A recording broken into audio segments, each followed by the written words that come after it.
along just to give us some perspective. Here I'm not quite sure what it is. There's a little lead square spiked into the top of the keelson. There's one there. If we move ahead, there's another one further on. There, again, there's another one. Don't forget we're looking through the ice here. See if we zoom in on it.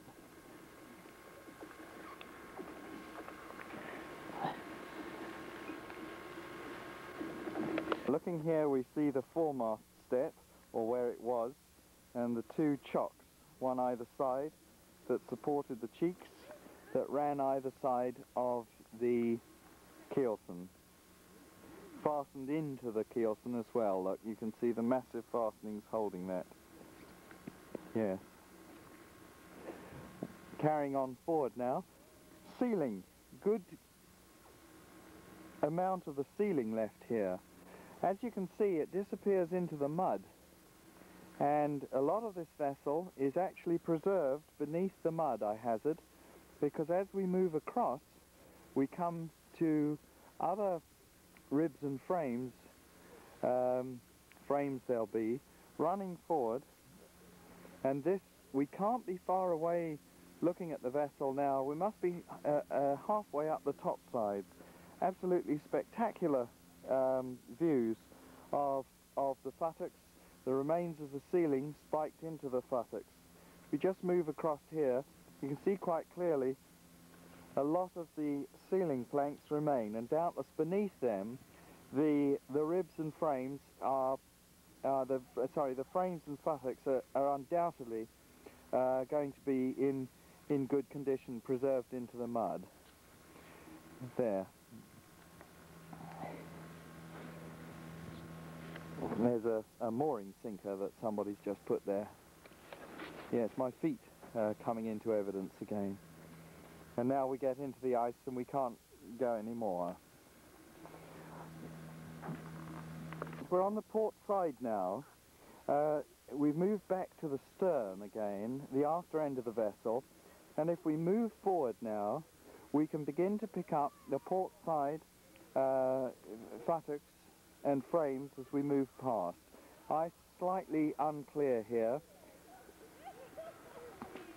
If we pan across, look, there's the keelson. We're just at the area of poor condition where the back is broken. We can see here remains of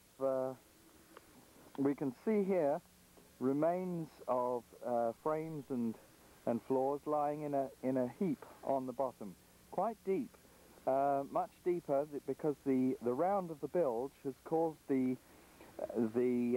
depth of the swamp here just to increase slightly. If we move back, there is the keelson looking right across to the ends of the floors, and we pan back through where we're standing. The hull is filled with mud here, and panning across, see my feet again, we then pick up the tips of the frames and futtocks as they come round past the turn of the bilge. There they are on the bottom. Of course, the mud preserves them. We can just walk down, and as we advance forward, the condition improves. If we just stop here and pan across the ice, you'll see the vague shadow of the keelson there. Yes, and back again. And then we pick up the side. Yes. Ceiling planks, we're beginning to come across ceiling planks now. And if we look down here, we can see futtock ends and the odd and the odd topside plank still in existence. There's a large tree, look, that's blown in here and become waterlogged and submerged. There's a larger ceiling plank here forming a stringer lying along there. A few rocks, the rocks may well be the remains of the vessel's ballast. panning across, and again we pick up these extremely well preserved frames and futtocks over this side. Feet again. Coming back to where we were shortly, and this very well preserved section of side. We'll finish it off and go back to the ice.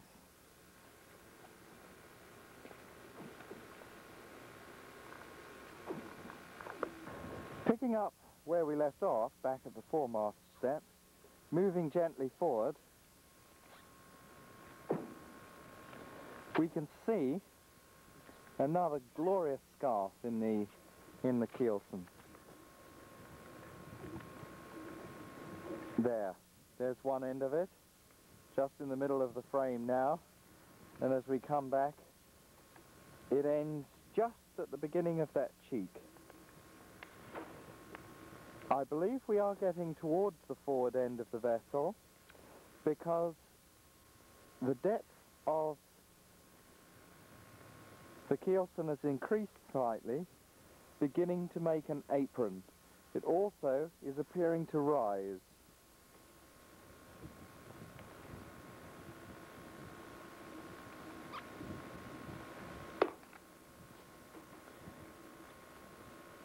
There, we can see the rise now.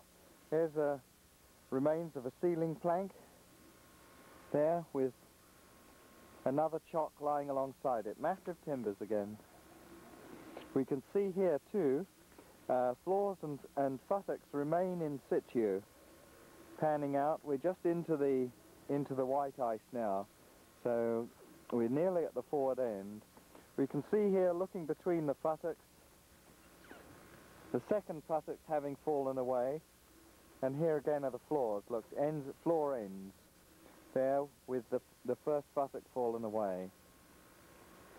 Some well-preserved hull planking just disappearing under the ice here. Undoubtedly the ship is beginning to narrow up here. We can't be far away from the forward end. A little bit maybe. Just picked up another scarf, the back of another scarf. As you can see, we're looking beneath the white ice now. The floors have narrowed up some, and you can see here the first futtocks are lifting quite sharply. As we pan across, we can see the end of another piece that's over the scarf. Without being able to get to the forward end, we can't surmise how much further it goes.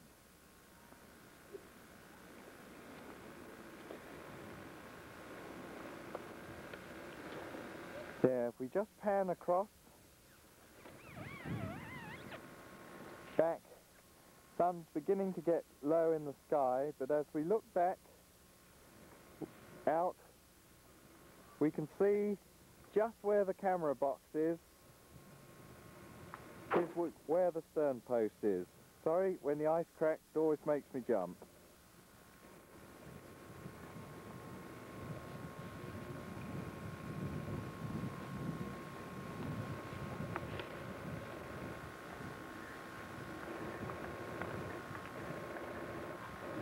Ah.